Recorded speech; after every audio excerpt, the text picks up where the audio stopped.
If you want to be awe-inspired, ladies and gentlemen, and let me just tell you that those of us who do not believe we are divinely created, let alone divinely supervised, are not immune to the idea of awe and beauty and the transcendent. Let me invite you to look for a moment at the pictures taken by the Hubble telescope. Some of you may have done it. If you haven't done it now, or yet, do it soon. The extraordinary revelations of swirling, yet somehow beautiful new galaxies in color and depth and majesty like nothing I think the human eye has ever seen. Turn away from that if you wish and gaze at a burning bush in an illiterate desert part of the Middle East and say that that's where revelation comes from. I don't believe you'll be able to do it. Or read a page of Stephen Hawking on the absolute magnificence and consistency and underlying beauty.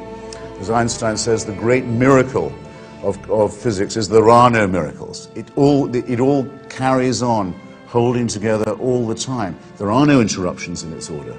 There are no suspensions of it just to please Joshua or just to please some sect or tribe or group. No, it's much, much, much more impressive than that.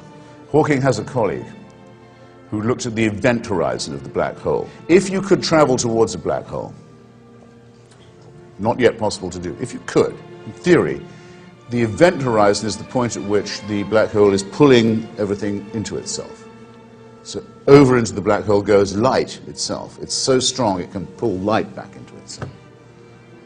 It's really awe-inspiring. A lot more, say, than a crowd of pigs infested by devils running down a hill into the sea, which is a piece of sorcery and cheap magic of the sort that shouldn't impress any thinking person. Think about a black hole instead.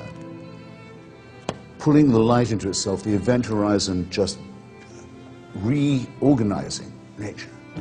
So that if you could get to that lip, the lip of that event horizon, and fall in and go in, you could in theory see the past and the future stretching before and in front of you. You would see time, except you wouldn't have the time to do it, of course, if you were a mere primate, as we are. But Hawking has a colleague who says if he knew he was dying of a terminal illness, that's how he'd want to go out, is over the lip of the event horizon. That would be majesty.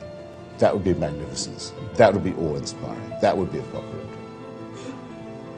So it's in the natural world, it's in the world of science and the world of innovation and discovery and doubt. We wouldn't have discovered any of these things if we'd taken the religious story for granted to begin with. We would have said we already know enough. We know. God made this. God wants it this way. What's the need for inquiring? We already have all the information we need. The big difference between this side of the house, mine, and the other, is this. I am absolutely certain that I do not know, but that it might be possible to find out, and that doubt and skepticism and innovation and inquiry are the only means by which wonder and beauty and awe and symmetry will be discovered, and beyond those peaks we can yet see, new, more wonderful peaks will rise. Whereas, on the Wilson side of the house, it is said, we already have the certainty. We know that God created us, and we even claim to know his mind and what he wants of us. And I just invite you to open your minds to the possibility that the skeptical and the inquiring and the doubtful will be better than anything that calls itself faith. Because anything that calls itself faith calls itself certainty. And for certainty, I think there is no place in an institute of intellectual mentation and higher education.